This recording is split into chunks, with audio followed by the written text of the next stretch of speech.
Hello, good morning! Sinisimulan na namin gawin yung dalawang recliner sofa na kinuha namin sa Antipolo. At sinabi ko nga po dun sa previous vlog na nasa ospital po yung may-ari niyan. Kaya pinaagad ko na. Medyo nakakatawa nga sa part na to kasi tingnan nyo naman, no? Humihingi talaga ng hustisya na yung sofa. Nakakaloka kasi kung ano nang ginawang paraan. Tingnan nyo naman, nilagyan scotch tape. At sa ganyang itsura, nakakagigil talagang palitan ng cover yung ganyan. Pati nga yung mga foam niyang pugpug na chillers. It means powdery na siya. Dahil German soft leather po ang ginamit na cover dyan, kaya papalitan namin siya ng Monte Carlo para mas matibay. Dahil may kabigatan po ang mga gumagamit niyan. At dahil nga recliner po yan, may machine po yan, kaya kinondisyon na rin po namin. Dinouble check namin yung mga wire, dahil yung isa lang po dyan ang gumagana. At eto na nga yung cover na gagamitin namin dyan. Tinabas na agad yan ni Master para mabalutan kaagad. At brown na nga lang po ang ginamit namin para maiba-iba naman. And bukod po dyan, gumagawa rin po ng ibang set. Katulad po nito na sobrang nipis ng foam, powdery, may amoy, so yan. And baka this week rin po may deliver na rin po namin yan. And abangan nyo na lang po sa mga vlog at makikita nyo ang new life ng sofa na yan. So yan nga pala yung dati niyang cover, inalis na namin, papalitan na po ng bago. Dark gray po yata ang ipapalit. At ito na nga po yung sofa na recliner kanina, natapos na. Pero gusto po ng may-ari ay palagyan daw ng extra cover. Pero ang pwede lang po kasi lagyan talaga dyan ay yung pinakang sandalan niya at yung pinakang armrest niya. Dahil hindi pa naman sila nakakalabas ng ospital, so inantabayanan ko na matapos. Sa itsura pa lang napaka-komportabling gamitin ng sofa na ganito, kaya lang may kamahalan. At may kalakihan, hindi ito pwede sa bahay na pa-cute-cute lang na bahay. Kaya hindi na ako nagdalawang isip na subukan kung ano bang pakiramdam kapag ganito yung inuupuan chillers. Sana all kayang bumili ng ganitong sofa, no?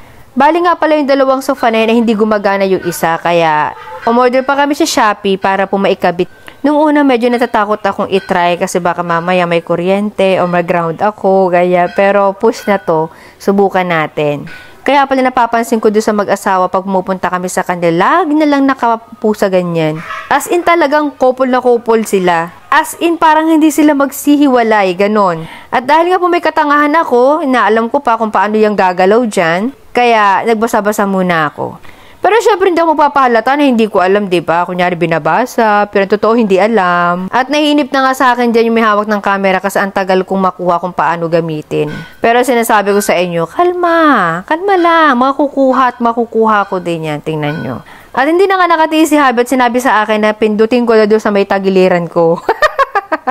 Yung pala yun, pagka power mode, doon adjust ba tawag dyan para maitaas ang mga paa, ganyan, maihiga, tuwad, tagilid. But in fairness, napakasarap gamitin. Hindi na naman ako isang beses nakatry na ganyan chillers. Maraming beses na. Kaya lang, ngayon yung talagang feel ko, hindi ako nagmamadali. Kasi pag sa mga bilihan, di ba, ng mga sofa, minsan nakakaya mag-try tapos di ka naman bibili. Lalo kapag ka sa mall yung pwesto, tapos lagi nakabuntot sa'yo yung salesman. Kaya shoutout sa may mga ganyan, kung may ganyan kahit parang pabulok na, at humihingi na ng hostisya, PIM is the key. Andito lang kami chillers, kahit gaano kalaki yan, kahit gaano karami yan. At bukod nga dyan, marami pa kayong mga natapos sa sofa, ayan, reupholstery din po yan, at yung mga bed po ng aso, yan.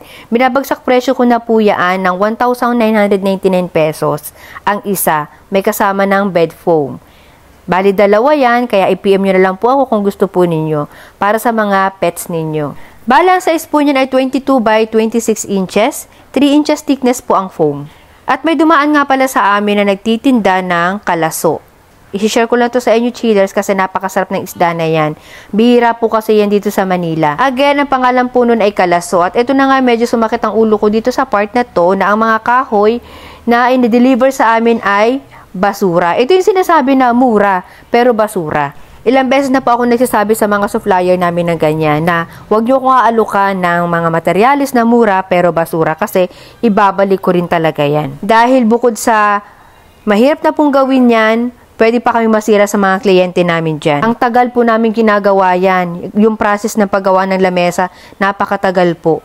Wala kasi ako nung time na in-order to, kaya hindi ko nakausap yung nagbebenta nito sa amin. Nangihinayang nga ako chillers kasi napakaganda ng size. Napakaganda ng kapal. Ewan ko ba bakit may mga nagbi-business ng ganyan.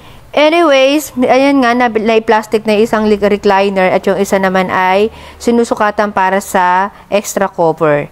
Ayan, busy-busy si Master. At nag-decide ako na ang gamitin na extra cover po dyan ay isa sa mga ginagamit namin na cover sa paggawa ng sofa. Makapal, matibay, matatag, parang relasyon nyo. At balik nga tayo dito sa kahoy. Ayan, binabubuksan namin yung gate para maibalik na sa supplier yung mga kahoy. Mali po kasi yung mga pagkakachinso doon sa kahoy kaya nagkanda sira-sira. Nakakaramdam din ako ng awa doon sa may-ari nito kasi gusto niyang kumita. Kaya lang, sa pagbibusiness kasi hindi pwedeng puro kita ang iisipin mo. Alam niyo bang importante sa pagbibusiness yung quality ng gawa? Pangalawa na lang yung kita natin. Kasi yan ang susi para umangat ang business mo o mag-grow. Lalong-lalo ng pagiging tapat mo sa mga supplier mo, sa kliyente mo. Katulad nito, grabing abala. Kasi hindi naman basta-basta yung mga kahoy na yan. Sobrang bibigat po niyan.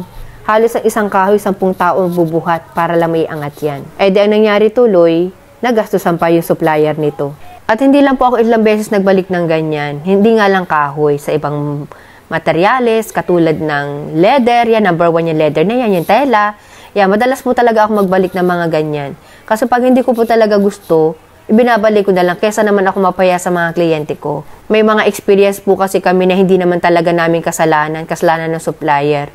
Pero pati kami nadadamay. Katulad na lang sa mga metal, sinasabi okay daw.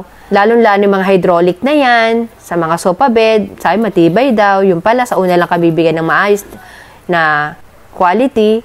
Tapos yung ipsusod nun, wala na. So yan nga, tinignan pa ni Itay yan dyan, kinutkut-kut niya, talaga hindi daw po pwede kasi bulok na. Sobrang nakakapanghinayang lang talaga yung kahoy kasi ang ganda ng size talaga. At marami po yan, 6 na piraso yan. Pero kahit pa paano, meron pa rin kami nakuhang isang kahoy. Kaya sa mga supplier ko, kumuha kayo ng maagaling mag-cut. Dahil sayang yung kahoy, kawawa naman kasi din yung gagawa niyan. Pero matagal pa namin gagawin yan, chillers ha. If ever po na may mag-mind dyan, next year pa po yan pwedeng i-deliver. Anyways, may mga parating pa naman po kaming mga kahoy na mas tuyo po dyan. Kaya lang talaga minsan napipilitan kaming kunin na rin yung kahoy kahit sariwa pa, patutuyuin na lang namin dahil maganda nga po yung size at makapal. Tinan nyo nga chillers, napakarami na nila pero hirap na hirap pa silang iangat yan. Kaya hanggat maaari, gusto ko talaga perfect. Pagdating dito sa amin, ay maayos yung kahoy talaga. At ito na nga yung sofa na recliner po, tapos nalagyan na din ng extra cover yan, pati po yung isa. Kaya i-deliver din po namin yung araw na yan. At hindi na rin ako makakasama dahil may mga ocular po kami at may mga ka-meeting po ako. Sakto rin yung deliver nito dahil palabas na rin ng ospital yung gagamit niyan. Again, chillers, may nadali lang po namin paggawa niyan dahil nga po kailangan po ng may-ari. Agad-agad. Pero po, pag kayo po magpapagawa sa amin, magpapalay na pa rin po kayo, hindi po namin magagawa yan ng mabilisan. Sa dami po na nagpapare-upholstery sa amin at nagpapagawa po. Ganun pa wala pa naman kami tinatanggihan ngayon. Lahat pa naman namin kayang tanggapin na mga gusto magpagawa sa amin. Basta magpa-line up lang po agad para magawa. Hindi man po agad namin ma-deliver yan, at least nagawa na namin yung items ninyo. May stock lang namin sa taas. Medyo may kahirapan lang talagang balutan yung ganito, pinagpuyatan talaga. And salamat na lang kay Master dahil nagawa niya ng paraan na matapos ka agad. So sa mga gusto pong umorder at gusto magpare-upholstery, nasa screen po ninyo ang aming contact number. Diyan nyo lang po kami PM. Maraming salamat po sa panonood at subscribe ka na!